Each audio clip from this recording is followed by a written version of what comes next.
Today we are going to talk for measurements. We will discuss introduction to measurements and units, different systems of units, dimension, instruments for measurement. Every scientific expedition comes with the three basic questions: what, why, and how. Let us first answer these questions in respect of this chapter. What are we studying here? We will learn what are the physical quantities around us and how to measure them. Why do we need to learn them? We need it to make our life simple with our every needs, from buying grocery items to keep track of the time and whatnot. How are we going to measure these? Let's come to the introduction part to the physical quantity. Continuing from the last slide, let us first define what do we mean by a physical quantity. Physical quantity, the subject or the quantity which can be measured directly or indirectly, through which the laws of the nature are expressed, is called a physical quantity. Example: length, mass, time, temperature, etc. Now let's talk about the classification of physical quantity. These are two types: scalars and the vectors. Vectors, the physical quantities which have a magnitude and an associated direction, are called the vectors. Example: velocity, force, acceleration, etc. Vectors are usually expressed as putting an arrow over the symbol as shown in the figure here. And scalars, the physical quantities which only have the magnitude, are called the vectors. For example, length, mass, time, etc. Now let us talk about the units of physical quantities. Looking at this picture, everyone can tell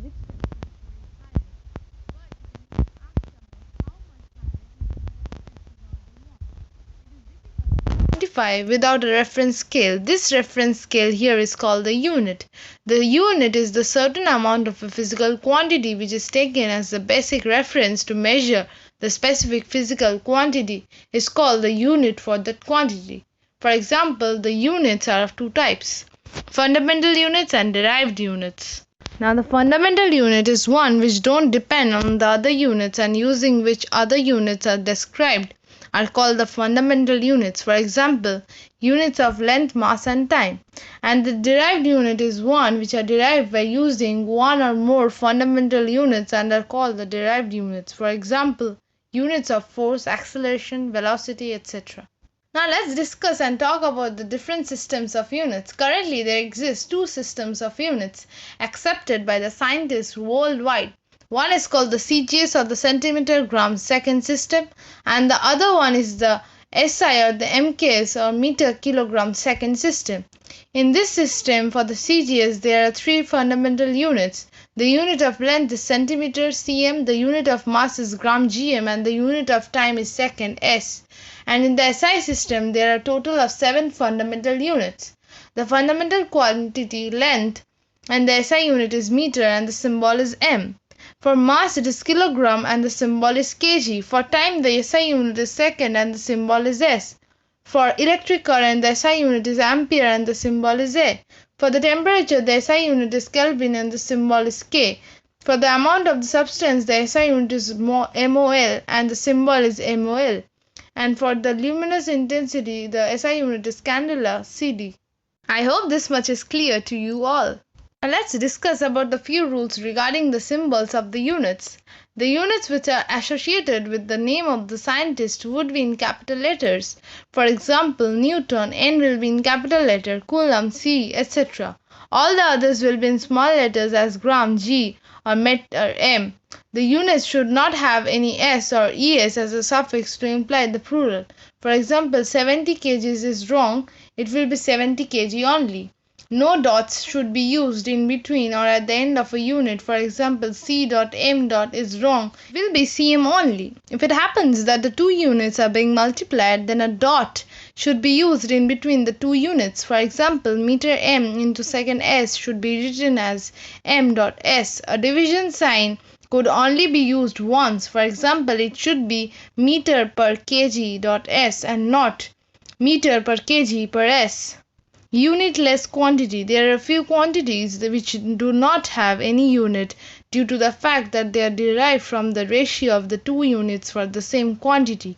For example, relative atomic mass is equal to the atomic mass of an element divided by the atomic mass of the hydrogen. In this case, as the numerator and the denominator have the same units, they cancel out. Few other examples are relative mass, specific gravity, strain, etc. Now, the modern concept of the units of length, mass, and time. The SI unit of length meter, the length of the path travelled by the light in a vacuum in 1 by 299792458 seconds is defined as 1 meter. The SI unit of mass, kilogram, can be defined as the mass of the solid cylinder made up by the platinum iridium kept at the International Bureau of Weights and Measures is taken to be 1 kilogram kg.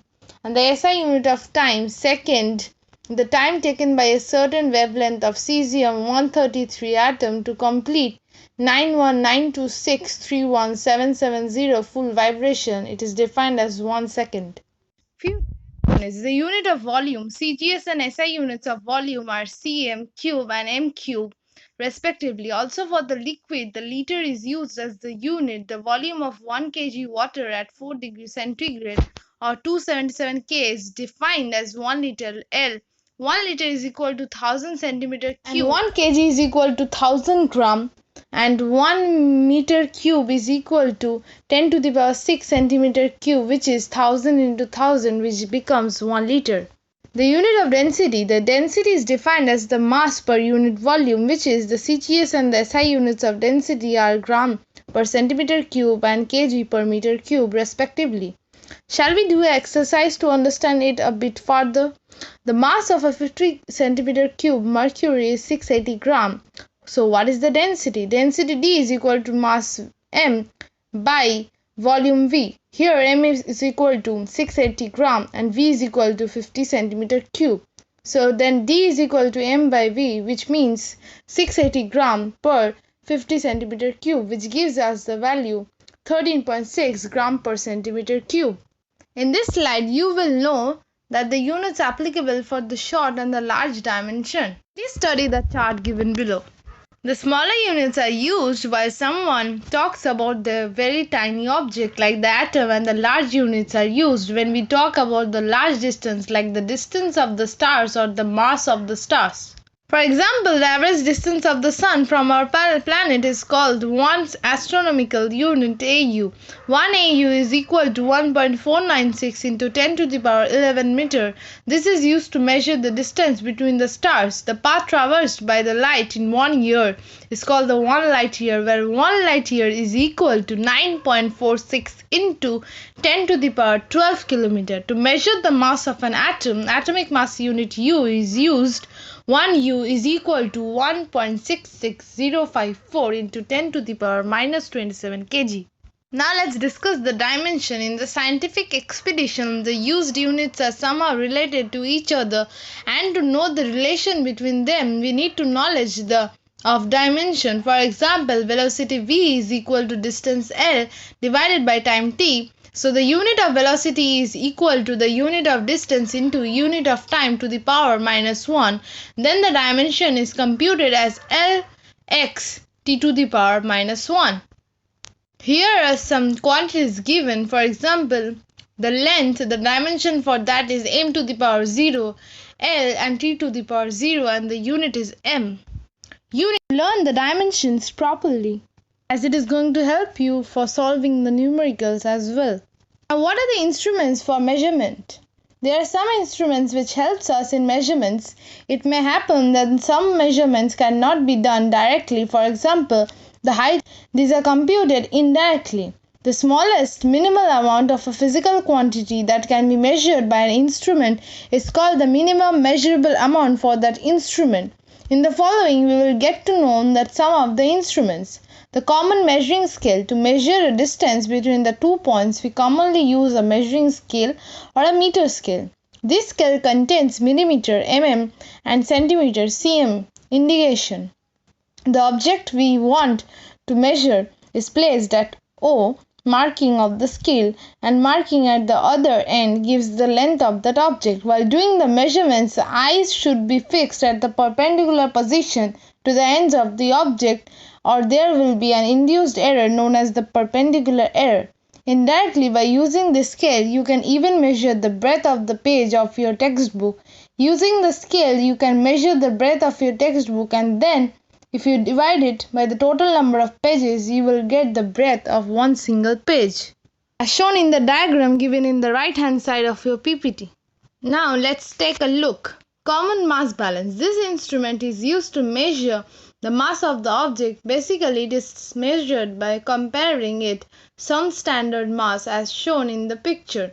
In the laboratory, a more sensitive balance is used with a weight box. The instrument is placed inside a glass box to avoid the disturbance from the air. The balance is checked with no weight to confirm that the indicator is at zero position, and then for the measurements at the left, the standard weights are put and the object to be measured is placed at the right. Weight box. As shown in the figure, few weights are placed in a wooden box. The weights are kept with the ratio 5:2:2:1. The advantage is one can measure starting from 1 gram to 210 gram and from 10 milligram to 990 milligram without the need of the additional weights. Now the sensitivity of the balance, the property for which a balance indicates the smallest balance, is called the sensitivity of the balance. Let's talk about the conditions for a sensitive balance.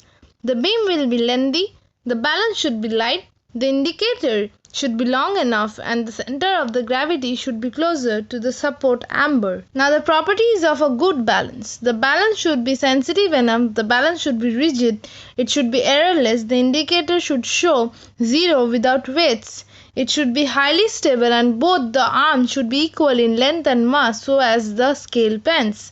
Now how to do the measuring cylinder? It is used to measure the volume of the liquid. It is basically a glass cylinder with marking on the surface in centimeter cube or milliliter. The liquid to be measured is poured inside the cylinder, and then the marking indicated by the surface of the liquid is taken, provided the ice should be perpendicular to the liquid surface to avoid error in the measurements as indicated in the figure. For the liquid which weighs the glass, example water, the liquid surface happens to be concave and the measurement of the lowest point of the concave surface is taken.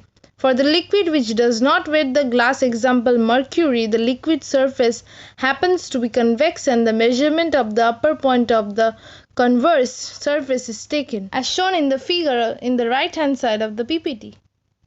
I hope you have enjoyed the video as well as understood it. Thank you.